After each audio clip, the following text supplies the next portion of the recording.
पवन भैया का बहुत ही ज्यादा फेवरेट सॉन्ग आप लोगों ने भाई हर समय देशों में और हर भाई बहुत बड़ा बड़ा जो भी कलाकार लोग होते हैं बॉलीवुड के हों या हॉलीवुड के हों या फिर दूसरे देशों के हों, तभी भाई भोजपुरी इंडस्ट्री के इस गाने को जो लॉलीपॉप गाना है उसको भाई पूरी दुनिया भर में प्रसिद्ध लोग मानते हैं और लोग सुनते हैं। और मुकेश अंबानी के बेटे के शादी में भी भाई ये गाना बजा था, तो आप लोग समझ सकते हो कि कितना बड़ा यह गाना है। तो इसी गाने पर ज्योति सिंह ने अपना एक रील पोस्ट किया था कुछ समय पहले, अपने स्क्रीन पर दिखाया, आपको अपने मोबाइल पर देखने के लिए मिला होगा। भाई बहुत ही खतरनाक अपने दोस्तों के साथ ज्योति सिंह डांस कर रही थी। अब दोस्त या भाई कह सकते हैं क्योंकि उनके ब्लॉग में आता है, तो शायद दोस्त है या भाई ये मुझे उतना कंफर्म नहीं है। अगर आप लोग जानते हैं तो कमेंट कर सकते हैं। अपने दोस्त या भाई किसी के साथ नाच रहे हैं भाई, जो इस गाने पर जो लॉलीपॉप गाना इस गाने पर डांस कर रहे हैं, बहुत ही ज्यादा बेहतरीन डांस कर रहे हैं। आप लोग देख सकते हैं यहाँ पर ज्योति सिंह बैठी हुई थी तो इनको उठा करके ले गया उनका दोस्त या भाई, हम बोल रहे हैं जो भी है। जब ले गया तो भाई ज्योति सिंह नहीं कर रही थी कि नहीं जाएंगे, लेकिन भाई जाते के साथ ऐसा डांस किया। आप लोगों ने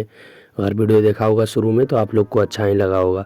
बहुत ही बेहतरीन डांस किया ज्योति सिंह ने लॉलीपॉप सॉन्ग पर। बाकी भाई उनको नाचने दीजिए जैसे नाचते हैं डांस करते हैं। अगर आप लोग को देखकर अच्छा लगा है तो हमारे चैनल को सब्सक्राइब कर सकते हो, क्योंकि ऐसा अपडेट ज्योति सिंह और पवन सिंह के ऊपर हम अपने चैनल पर लाते रहेंगे। अगर आपको देखकर अच्छा लगता है तो हमें कमेंट कीजिएगा और बहुत सारा वीडियो लाएंगे, रोज लाएंगे।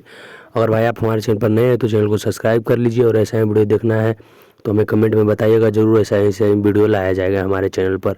बाकी भाई मिलते हैं किसी नेक्स्ट वीडियो में किसी अच्छे टॉपिक के साथ। जय श्री राम।